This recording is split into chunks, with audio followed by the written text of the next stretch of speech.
Hello, and thank you for listening. My name is Luke Mardigian, and you are listening to Be Insured, where we talk about business, leadership, and insurance. That way, on your worst day, when you need it the most, you will be insured. On today's episode, we're going to talk about systems. One of my favorite things that I hear from insurance agents and business owners is, well, thankfully, we have a system for that. But I think they're using that word, and they don't know what that word means, actually. So we're going to talk today about there's two things that your systems should accomplish. And if they don't accomplish these, then they're not a system. And so to find out what those two things are, you got to listen to the whole episode, all 15 minutes of this baby. It's going to be intense, and you're going to launch your business to the next level by actually building true systems, not just processes. And today I'm joined by my awesome co-host, Eric Gestring, the Mardigian Agency. Eric, it's always a pleasure. Thanks, buddy. All right. Common misconceptions surrounding systems. Why is it that business owners think they have a system when they actually don't? I think that people like to think they have a system whenever they have a process, but it doesn't make it a system. What makes a system, Luke? Well, the first thing is if you're touching it, it's not a system. All right, so think about this. If you have an operating system, right? You log onto your Mac, you log onto your Windows machine, and there's an operating system. Do you have to do anything other than push power for the operating system to run? No. Do you have to sit there and code stuff every time you want to open something up? Nope. It just does it, right? Yep. Without any involvement from you other than your basic inputs. Yes. That's a system. That's a system. A process would be every time I log in, I hit the power button. I have to type in, like back in the day, and like on DOS, you'd have to like type in whatever the login code was. Remember that to get on like Oregon Trail at school. You had to type in like I don't remember what it was / Everybody had to have their own. Yeah, and you had to press enter, and you enter in your password. Enter who was using it. Yeah, and then you get in, and you have to like type like run app / hyphen Oregon Trail enter, and like there's all these.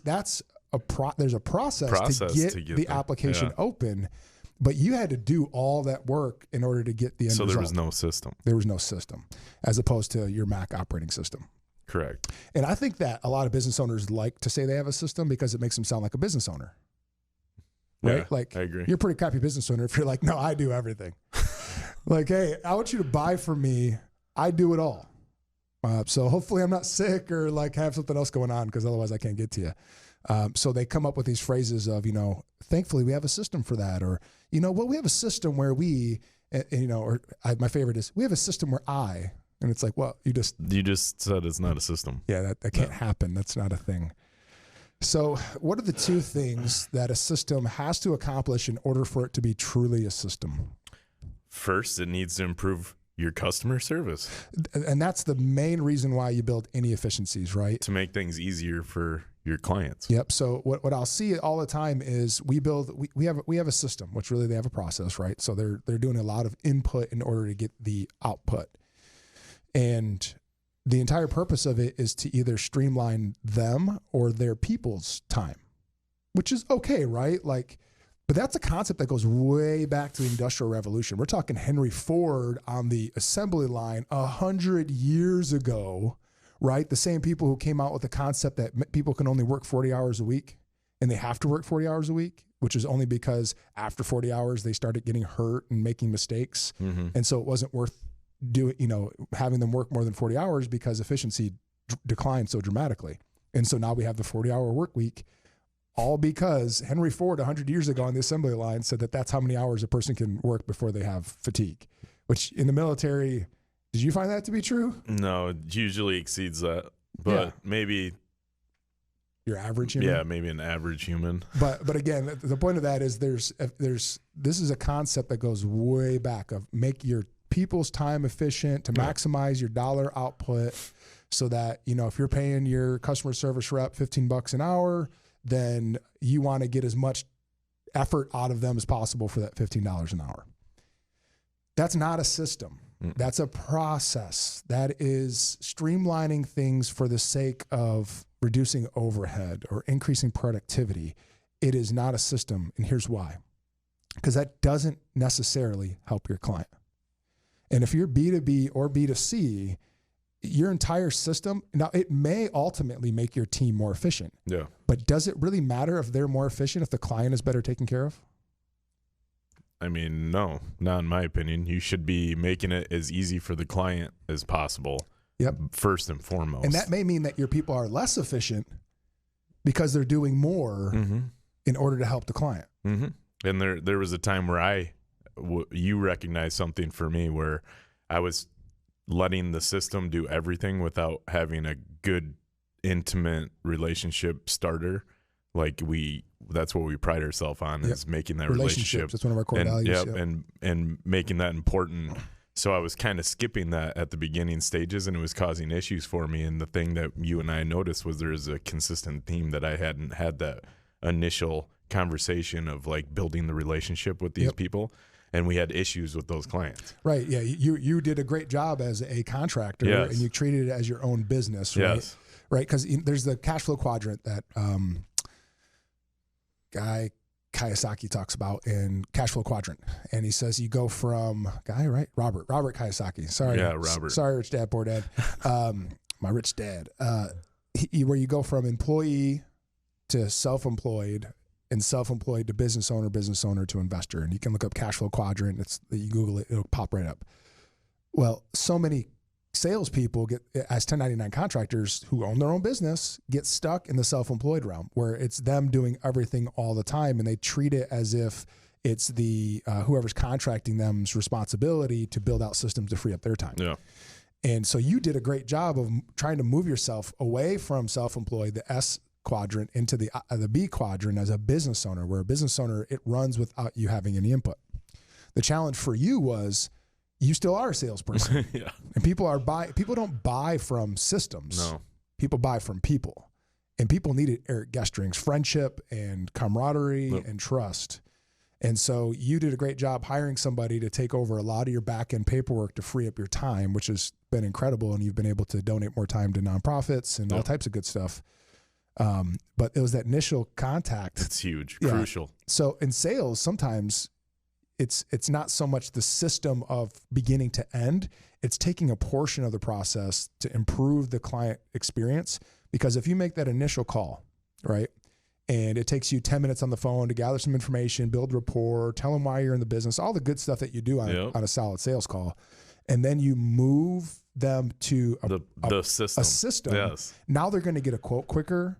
They're going to get responses more quickly because you can move on to the next person to talk to. While in the background, the system someone is just else is running. focused, or something else is focused. Compare it to the operating system concept, right? On the front end, you might have to hit power, but the operating system is running. You got to log in. You still have to click on gmail.com. You have to log in, and you have to write an email to people in order to connect. Yes, but you don't have to program it and format it and make sure that it's going to be delivered to the right location and data entry and all that's done for you, right? But you still have to draft that email. Mm-hmm. In sales, that's how that works. So I thought that was a good example. Well, unfortunately, most people don't view sales that way because if they want to take control of every step of the process. Well, I went through a period where I had to let go of control in my life. I was trying to control too much, and I think you and I both went through that. Oh yeah, I think everybody does if you're a halfway decent salesperson. Yeah. So you have to kind of humble yourself enough to let go of the reins a little bit and empower others around you. That's why we have a team, right? Yep. And like Luke said, you can have a system and it cannot be good if you're lacking the customer service. Well, it's not even call it customer service. Let's call it client fulfillment, right? As a salesperson, you're walking in and you are giving a promise that, in insurance, we're giving a promise that we're going to be there for you when you need us the most. Mm-hmm. Most, I think the average is for auto claims is 1 every 7 years. And for home claims, it's like 1 every 12. And that doesn't mean your house burns down. That just means, whatever, your window breaks and you file a claim to get it replaced under residence glass endorsement, something simple. So in 7 years, you're probably not going to have an issue with a claim. Mm-hmm. You're probably going to have an issue with a billing or a change. Or your kid goes to college and they're renting an apartment and you bought them a $3,000 MacBook and you're this complex situation that you've never dealt with before. You need help. Yeah. You need someone to be there for you in that moment to give you guidance. And so it's fulfillment of the promise. And that's why you need to build systems to support fulfillment of the promise. It's not just customer You're right. service. Yep. Customer service is McDonald's. Like it's not Chick-fil-A. Well, no, I would, they take orders is the point. It doesn't matter what industry it's in. They're order takers. But Chick-fil-A is above and beyond, so they're more customer fulfillment. No, I guess so. Just from because they've made promises that you're gonna have the best experience ever, and that their chicken's gonna be real chicken and all that stuff. So, that's probably why they're so good, because they look at, can we fulfill on the promises? You know, you see McDonald's, not to bash McDonald's, but like, I'm loving it, and then I go there, and there ain't much to love about it. It's kind of gross. It doesn't taste good. It doesn't smell good even when I drive by. So the fulfillment's not there, right? And usually the service isn't outstanding. It's subpar. Right. So that's more customer service, where they're just order takers and they're just kind of like doing what they're told to do by the client. Fulfillment requires a system, because how can you catch stuff before it happens? No. So for us, we have a system where we're notified of past due clients, and we contact those past due clients before their policy cancels. That's fulfillment on a promise that we will be there for our clients when they need us the most. And when they forget to pay a bill because pandemic and virtual school and fill in the blank on all the craziness happening in 2020, we're there for them before their policy cancels. And it is a system because we don't touch it. Yeah, there's no, as the business owner, I don't even deal with it. Nope. Most of the time, I don't even know what happens. Very rarely, if somebody's called on past due and then it comes up and canceled and they're my client, I might be like, hey, this is the best way to get in touch with them or something, but I'm not calling them. Nope. All right. So if you have a system, it has to accomplish two things. The first one is it needs to improve your customer's experience. It needs to fulfill the promises you've made. The second one is a system needs to grant the business owner or visionary more freedom to do other things. If your system includes you, it's not a system. And that's a gut check even for me, because there's a million processes that we have where I am heavily involved. And I think a majority of business owners like to have control. Yes. Well, how can you trust people? Yes. That's what, one of our episodes this month is going to be with Grant Botma, who wrote The Problem Isn't the Paycheck. And he talks about a season of his life where he just couldn't, he said, nobody will ever do it as well as I do. And he had an uncle who told him, yeah, maybe not, but they can get pretty close.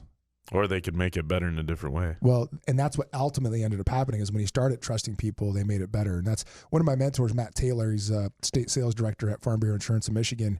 Taught me early in my career that whenever he has delegated a very important project to someone under his authority, they always end up doing it better and exceeding what his initial expectations were for the project had he done it himself. That's the power of vision. Right? Yeah. If you have an impact-driven vision, we have an impact-driven vision to help 3,000 families sleep peacefully at night, knowing that they're properly insured. We have a vision of having 300 businesses properly, or having business owners sleeping peacefully at night, knowing that their most important asset is properly insured. When you have that context, it drives the team to then support the vision, right? Belief. Yes. And as a visionary, it's my job to come up with more and more better ways of serving and increasing that peace of mind, of driving the vision forward. So little things like that past due notice. Like why did it took us 3 years to come up with that? Why? Because one of our clients called me and he goes, hey, I'm a grown man. I know I need to pay my bills, but man, I need you guys to be there for me. Like I got 6 kids. I overlook stuff. I just need your help, and I think it would be a really good customer experience if you just help me with that. Because before that we were like, that's on you. Yeah. Grow up. Yeah. So be an adult, pay your bills was our attitude. And so as a visionary, I was able to see an opportunity thanks to this client's feedback, because I was open to the feedback and I had time to take the feedback to think through what a system would look like to prevent that from happening. Well, now that system has freed me up to go find other pieces of feedback from clients that can increase our ability to fulfill the vision that we have to give people that peace of mind. Without either one of these two aspects, do you have a successful system? No, it's just not a system. It's a process usually. Yep. And most people call processes systems. Yeah. And so if they don't accomplish these two things, you need to increase your ability to fulfill your promise to your clients. That's a system, right? And it runs without you. And two, it cannot involve you. It should free your time up as a business owner or as a salesperson to go do your job better, whether you're a visionary or a salesperson. So business owners, go out there and build systems. Thank you so much for tuning in to today's episode. You can connect with us at the Mardigian Agency on Facebook and Instagram. Thanks, and we'll see you next time on Be Insured.